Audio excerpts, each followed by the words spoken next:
Hey Nancy, Dennis Feidner, CFO. I want to go. Hey, thanks for sending that thing back. Trying to figure out the easiest way to do this. There's so much to this program. I guess the best way to show it to you is, I know you guys are using QuickBooks and you're comfortable, you're used to QuickBooks. So one of the things I like to show is here's what your desktop would look like.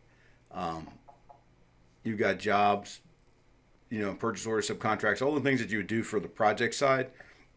If I was doing accounts payable, I'd be on this screen. So very similar to QuickBooks. So it's kind of easy workflow, so you can follow what you need to do. But some of the major differences are in the jobs, the way we handle jobs compared to QuickBooks. So this happens to be a job, happens to be job number two.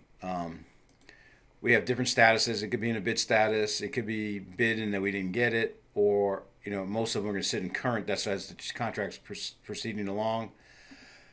Once we're finished with the work, we move it to completed, and once we get our final payment, we close it. So once it's closed, it doesn't show up on the job cost reports anymore unless we want it to, but that keeps the reports short. We collect lots of information about the project, like multiple contacts, on the job, architect, superintendent from the owner's perspective, inspectors, that kind of thing. Lots of different date fields that we can track for that job. But the key is difference between QuickBooks is if I want to see anything on this job, I just went to one place. I went to click the icon for the job. I picked the job number that I wanted, and now I can see the budget for this job. I can see all the purchase orders written for this job, all the subcontracts written for this job, all of the change orders for this job. And you know what? I don't remember this one, so let's just go look at that. I can actually go right back to the actual where I created the change order in the system to see that. If I want to see what I've invoiced them, this is what I've invoiced, what's been paid. If I want to look at all the payments they made, these are the payments. I can drill back to the detail. And if I had scanned in a copy of the check, I could actually see the copy of the check. And then a quick summary of the job. So everything I need to know about this job, I went to one place and found it in one place. Where in QuickBooks, you're bouncing all over the place to go find that information. And the other thing that I really like, and again, job reporting is where we excel. Whoops. So if I just say search reports, this was a new feature added in the last release. And I just type in job cost and say search. 139 different cost reports, and most of the good ones start down here. And so, as a new user, I can go scrolling through here and find out. These are kind of the same. There's my job cost journal. This is my job cost journal by vendor. This is my job cost by vendor with notes. Here's my job labor journal by job and cost code. So, bottom line is, I can find the one I'm looking for, and then I can add that to my desktop, so I don't have to go looking for it the next time, or I can just launch it from here. But you can see 139 different cost reports, a whole lot more than you're accustomed to now. Project management, another big thing. We do full subcontract management, purchase orders. So if you're doing subs, and I think you told me you have subcontractors working for you, one of the great reports that comes out of this is this one here, and we call this our subcontract audit. And so what this is, it happens to be one report for one job, happens to be job number 27, and for my electrical contractor, who's Samson Electrical. And so these first couple line items, this was the original subcontract that we issued out of Sage 100 for $2,900 to him. And he signed it, he sent it back, everything's fine. And then we found some extra work, so we sent him a change order number one to do some additional work for $500. So now I know his new subcontract is $3,400 because this is an approved change order. And if I come down to the next section, these are change order. This only has one, but there are multiple change orders that are outstanding to this subcontractor. They would be listed here, and the amounts that are pending. And if I go to the next page, I can look at all of the invoices that he's invoiced me, and I can look at a summary here and say, okay, yeah, he's invoiced me these two invoices for $2,200, but my outstanding balance is $2,200, so I have not paid him yet. So if that sub were to pick up the phone and call you, and he says, did you guys mail out my check for $2,200 yet? You could look right here and say, no, but I know checks are going out Friday. Hey, how about my $1,850? I would go back and say, hey, that $1,850, that's for change order number two. You haven't sent it back yet. So once we send it back, we'll put it in the system for payment. But you didn't have to go digging through files or call project managers or call the owner to find out what's going on. Everything is really at your fingertips. I'm going to show you one job. Well, I'm going to show you two job cost reports that I think you're going to really like. That will make a big difference above and beyond the QuickBooks that you're using. And so QuickBooks is okay, but it doesn't do everything. And this is a perfect example. In QuickBooks, I could get a report for a job by, you call them items, we call them cost codes. And the budget plus change orders, this is approved change orders, and this is all the cost to date in the system. And if I want to see how I spent this $12,000, I double click it. There's all of the transactions that made that up, so I know how I spent that money.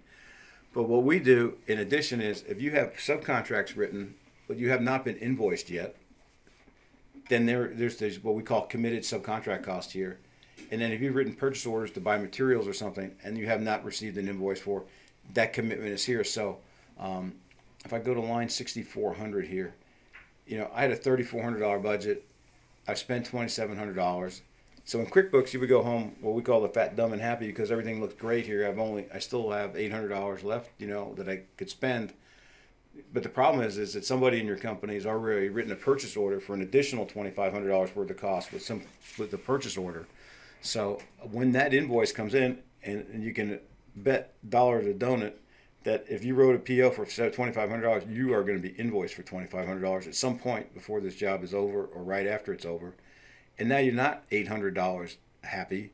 You're $1,700 over budget when this bill comes in. So we kind of give that stuff right up front so you can see it. The other report that our customers all use is this one here. And so what this is what we call our job status report. It's just really a big overview report, but we start out with the original contract, all of the approved change orders to get to a new amount. So this is our new contract, it's $992,000. These are our items that we're going to have to do, broken down by different cost types, whether it's material, labor, subcontract, my original budget, my current budget, what I spent this month, what I spent total to date. And then we do a little quick and dirty projection. So it's pretty simple math here. I look at this column or this column, total cost or current budget. And in this case, I have a budget of $1,000. I haven't spent anything yet, so I'm going to project that I spend $1,000. On this item, I budgeted $2,800. Somehow I decided to spend 4 times that amount. I spent $10,000. So it projects out to $10,000 because I've already spent it. But what happens is, and what our owners do, is they run this report, and all they do is they don't even look at any of that stuff that I just showed you. They only look at the bottom right-hand corner and say, hey, I know I bid my jobs with a 10% margin. This job should be making about $9,000. Whoa, it's only going to make $500. Then they'll go back and find out which items are really hurting them. In addition, we do a little cash synopsis here of how much did I bill the client to date and how much money have I put in the bank to date. So obviously this is demo data, but this job is about as bad as it can get. We can do $92,000 or $91,000 worth of work to make a whopping $500. And in the meantime, I've already laid out $28,000 in cost, and I haven't received any money yet. And so that's what they look at. They look at these two numbers here to see if they're cash flowing okay, and they look here to see if they're on track to make their margin. And they just look at that for each job. And so anyway, tons of stuff in here. Those are the ones that they look at. Scheduling, I don't know how long your jobs are, but we do have a full project management scheduling piece. Just pull one up here, where we put in the task. How long is that task going to take? Are we going to do it, or is a subcontract going to do it? To get the schedule, it looks something like that. So we definitely handle all that as well. We do estimating. I'm not sure if you'll use that or not. Project management, we kind of dove into it. Great job reports, change orders, purchase orders, subcontracts, cost to complete analysis, document control. I don't know how much they would use this, but RFIs, transmittals, submittals, if you're dealing with general contractors, they become a really big deal. Full payroll. My favorite is if I go payroll, certified payroll, I put in the job week ending date. I already filled this stuff out, save time, but you put in your week ending date and the job. There it is, Department of Labor report with the summary page. That's how easy certified payrolls are. Close that up. Does all of your W-2s, all your state reporting, accounts payable, tracks vendors, subcontractors, insurance, so you don't pay somebody that has an expired insurance certificate. Billings, we do progress billings, regular billings, time and material billings. All of this is in the court system. All of your financial statements are in here. And I always show people, like, we never give you one of anything. So we have an income statement, and I have an income statement that's for the current period and year to date. I have an income statement that this year versus last year, and I have an income statement that's actual versus budget if you enter budgets, and then an income statement that has all 12 months going across the top. So we don't give you one income statement. We give you 5 different ones to pick from. Same thing on the balance sheet. Anyway, hey Nancy, meant to be a summary to see if this is what you were looking for. Feel free to share this with your accountant, CPA if you want to, or the owner or project managers. And when you're ready, call me and we'll get you set up for a full demo. Thanks.